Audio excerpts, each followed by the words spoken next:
Magandang hapon mga kabay. So ito yung pangatlo ko na approved repair mga kabay. Ang job number nito mga kabay 39252 letter F. Ayan.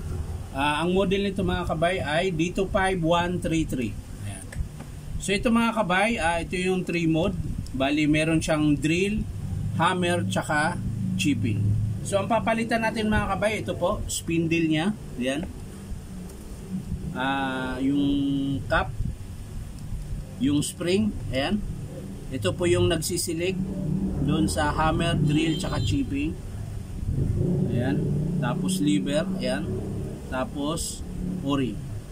1, 2, 3, 4, 5. So 5 yung kakabit natin dito sa D25133 na model na rotary hammer with chipping. Ayan. So tara mga kabay, samahan nyo po. So mga kabay, nakalas ko na po yung screw. So hugutin na po natin yung kanyang gear keys. Ayan, para makuha natin yung kanyang spindle. Ayan. So yan na po mga kabay.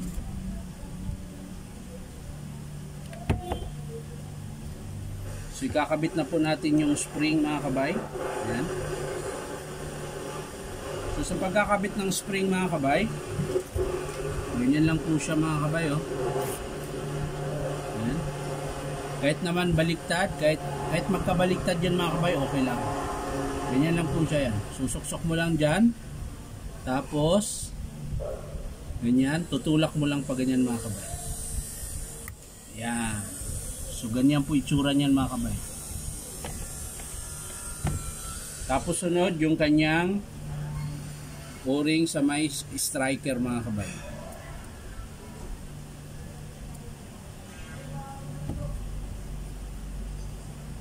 So ito yung bago mga kabay na o-ring. Kakabit natin. So okay na mga kabay. Lagyan lang natin kunting grasa.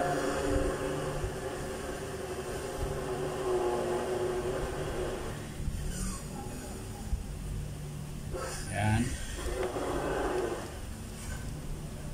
Tapos syempre dito sa kanyang hindi ko pa pala nakalas ito mga kabay. Hindi ko pa nakalas yung bulitas. Hindi lang. Pumalsi. So yan na mga kabay, nalinis ko na po. Ayan. So kakabit na po natin yung spindle. Ayan. Ito po yung bago niyong spindle mga kabay. So kakabit na po natin. Tapos yung takip, gear keys, housing. Syempre, kunting palo. Kunting palo pero marami. So ito mga kabay, ito yung luma na spindle niya. So ilalagay na natin dito.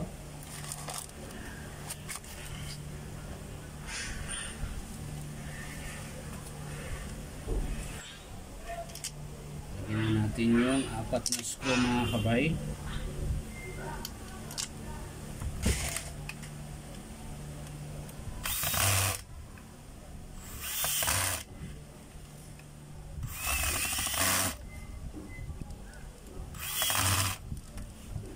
Na mga kabay, ipitan lang natin ulit ng mano-mano para siguradong mahigpit talaga, dahil medyo mahina na po yung impact screwdriver ko mga kabay. Ayan. So lalagyan natin yung spring.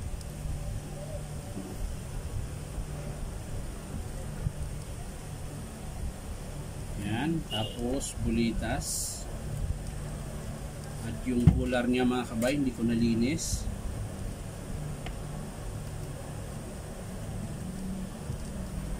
Ang daming alikabok, so mamaya na lang mga kabay.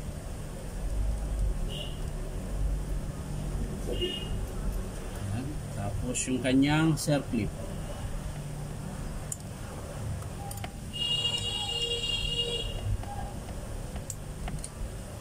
So yan na mga kabay. Pinakalas nating ikabit mga kabay ay yung kanyang lever. So sa pagkakabit nito mga kabay, Kailangan yung paanda rin kung hindi nyo kayang ilagay sa gitna. Ayan, tulad nito mga kabay. Matigas po siya, so kailangan talagang paanda rin.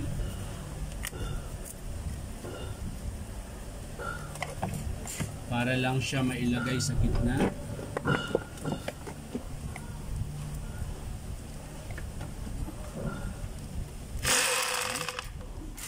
Susungkitin nyo lang mga kabay. Ayan. Yun, nasa gitna na siya. Yan. Tapos, lalagay nyo ito mga kabay. Yung araw mga kabay, nakatutok po doon. Papunta roon. Ito. Yan. So, lalagay na natin mga kabay. Yan. Tapos, ikutin natin.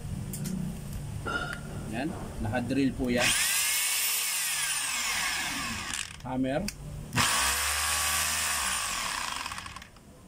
Shipping, hindi siya umiikot pero may pumapalo.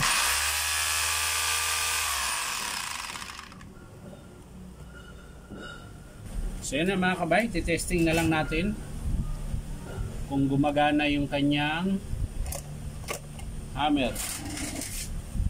So sana yung bala ko, nawala na naman. Meron na naman sigurong kumuha.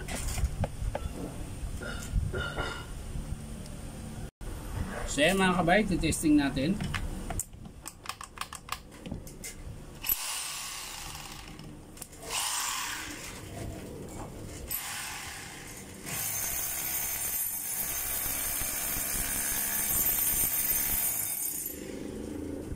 So yan mga kabay. Shipping.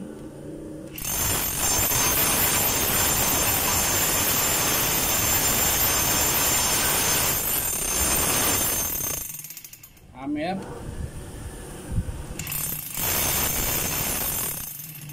Tsaka drill.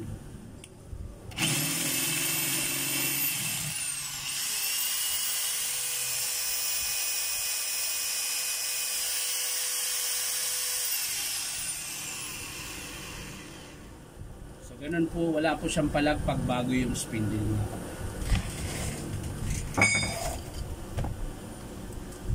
So yan lang mga kabay, maraming salamat sa panunood at palike and share na rin po. At syempre po, subscribe niyo po sa aking YouTube account na Ining Tabay. So maraming salamat mga kabay. Ulitin ko lang sa mga gusto magpa-repair po dito sa amin. Punta lang po kayo dito sa 530 T. Alonso, Santa Cruz, Manila. Hanapin niyo lang po yung Powerman Hardware. DeWalt po, na may nakalagay na signboard. So yan lang mga kabay. Maraming salamat. Bye-bye.